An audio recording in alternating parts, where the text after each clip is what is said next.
Você sabe que a grande mídia é toda dominada pela esquerda. E a esquerda tem feito uma ferrenha oposição ao presidente pelos veículos de comunicação. E gabinete do ódio. O que é o gabinete do ódio? É o gabinete da comunicação social do presidente com a mídia social. Você se olha a Band News de manhã cedo, a Globo News de manhã cedo, os jornais, o Globo, a Folha, o Estadão, a Zero Hora.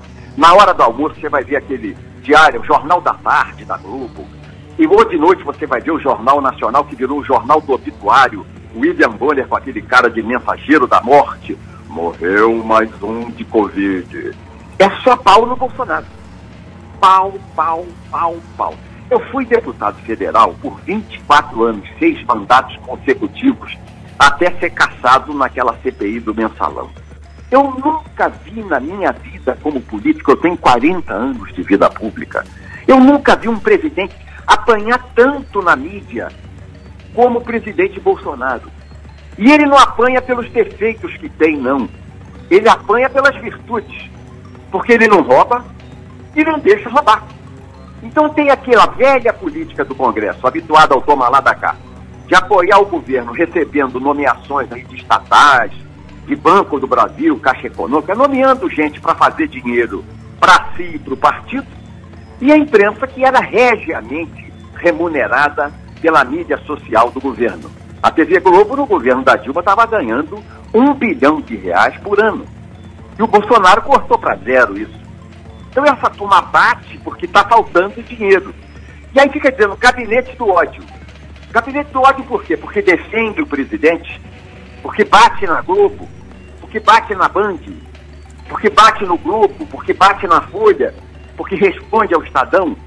A resposta está no mesmo tom da agressão. Como a agressão é de ódio, você lendo esses jornais, a resposta é muito forte também. Quem planta vento, colhe tempestade. Isso é um velho ditado. Então, aí, gabinete do ódio. Que gabinete do ódio? Isso é conversa fiada. E governo de militares, como assim? São militares reformados, são hoje civis, que é uma elite intelectual do país. Os grandes movimentos do Brasil surgiram nas Forças Armadas. A República foi Marechal Deodoro da Fonseca, militar.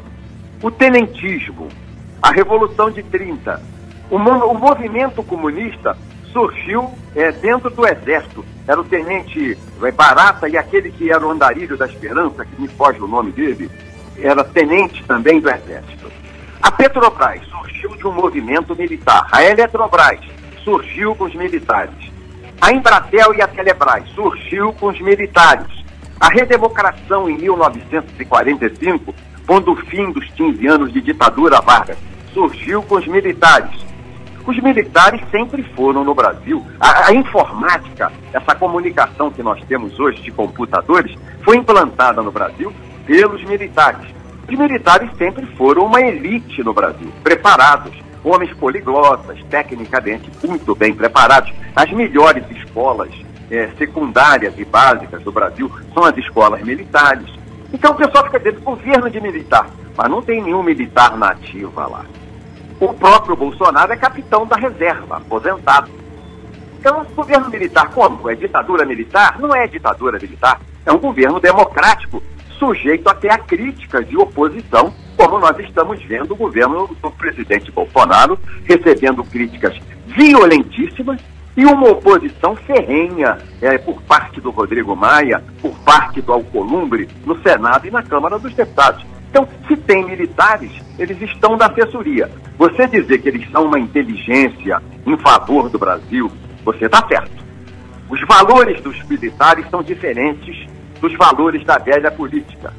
Eles valorizam a bandeira do Brasil, os assuntos do Estado brasileiro soberano, é o amor à pátria. É diferente. Não tem aquela conversa como na Câmara dos Deputados, que muitos deputados fazem, que eu já testemunhei e contei a você na sua rádio no passado, aquela conversinha de fundo de plenário, mas se eu estou ganhando 30 de mensalão, por que o fulano ganha 50? Essa conversinha vagabunda de propina, os militares não fazem. Você vê que na ditadura militar, a imprensa e a esquerda acusavam os generais de tudo, menos de corrupção. Todos eles saíram do governo pobres, apenas com um imóvel, com a rendinha de general, a aposentadoria deles, o soldo de general, um apartamento em Copacabana ou uma casa em Teresópolis, diferente dos políticos que atualmente estão em postos chaves na República a partir da redemocratização. O presidente Bolsonaro está recebendo ataques muito violentos de um concerto de políticos juristas de São Paulo.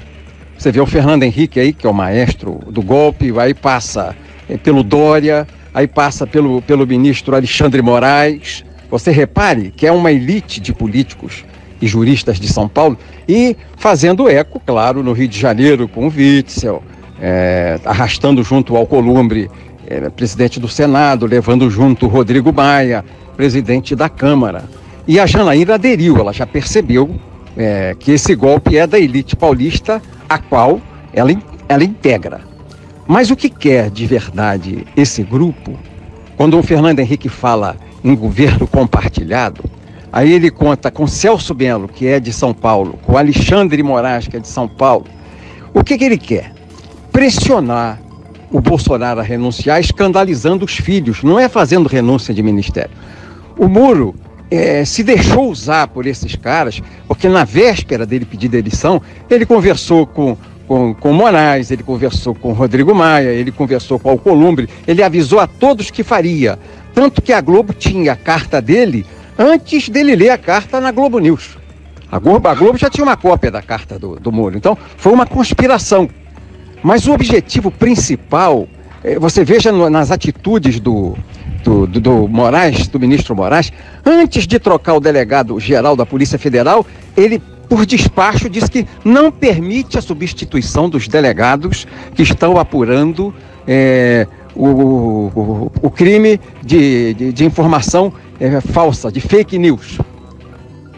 Para que isso? Para atingir o Carlos Bolsonaro, pressionar o Bolsonaro através do Carlos Bolsonaro, e tem o outro processo, que é o processo da rachadinha, que atinge o senador Eduardo Bolsonaro, filho do Bolsonaro. É por aí que eles estão tentando fazer com que o Bolsonaro desista, com que o Bolsonaro renuncie. A base do Bolsonaro é muito mais forte que a base do PT.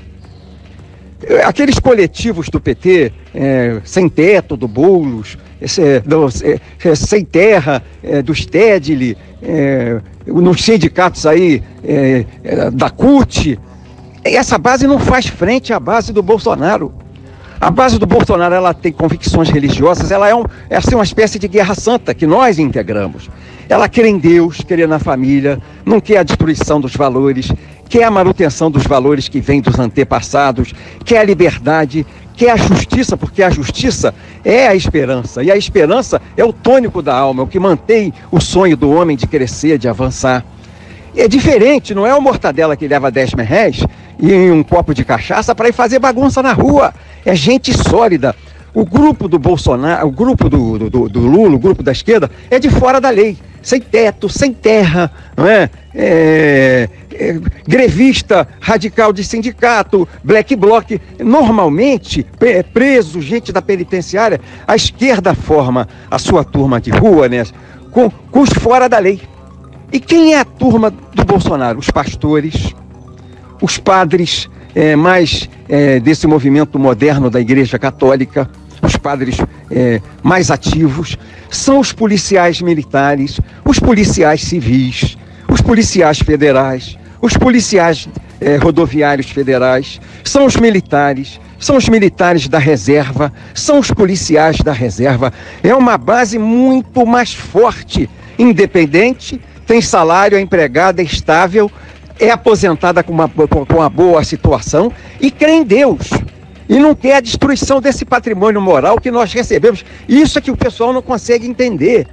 E essa gente, diferente do Mortadela, tem muito mais força que os coletivos da Venezuela, meu irmão. Se o pau cantar, essa base do Bolsonaro é muito mais forte que esse grupo de fora da lei que cerca o Lula e essa esquerdalha bagunceira no Brasil. Você tem aí os evangélicos, os pastores. Meu irmão, você pega a rede social, são os homens que começam o discurso falando em Deus. Quer dizer, a força da alma. E quando a alma compele a luta, não é a mortadela que compele a luta. Quando a alma compele a luta, o homem é um leão. É um leão. Então o grupo do Bolsonaro é um grupo de leões. O Bolsonaro é um leão. Por isso ele vem sozinho aí no Planalto, como se fosse a savana, brigando com esse bando de hienas.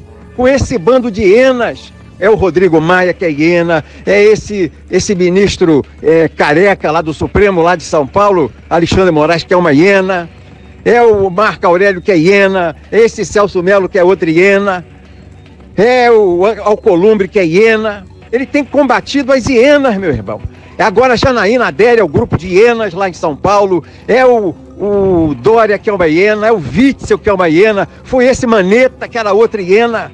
E ele está sozinho, rapaz, no meio da savana do Planalto, enfrentando essa turma. Só que esse grupo de gente que crê em Deus, que tem a espada de Deus, que tem a força de Deus, olha o que eu estou falando. Eu estou sentindo pelos contactos que eu tenho recebido. Quem me liga é essa gente. Quem me liga é esse grupo. Eu ontem falei num grupo de 750 policiais bombeiros, policiais militares, policiais penitenciários, policiais civis, 750. Eu falei com eles numa live e você precisava ver a energia que saía daqueles homens de graça. Nenhum quer nada do Bolsonaro, que é o sucesso da família, que é a derrota dos comunistas, que é a derrota da China e que é o sucesso do Brasil. O Brasil acima de tudo, Deus acima de todos. O povo não se deu conta que a religião reagiu, que esse globalismo vai acabar porque está esbarrando nas famílias, e as famílias são a trincheira de Cristo, as famílias são a força de Deus, a família é o supedâneo, é a sustentação, é o mastro que sustenta a pátria. É a coluna que sustenta a pátria. Nós, os titãs que estávamos sendo explorados, você que comprou o livro dos titãs, carregando nas costas essa esquerda que se locupleta e que abusa do Estado, sangra o Estado, sanguessuga, que chupa e corrompe o Estado em favor próprio de uma ideologia esdrúxula, vai ser derrotada pela família. E a família reúne em torno de si os homens da lei. Creia nisso, porque eu estou percebendo.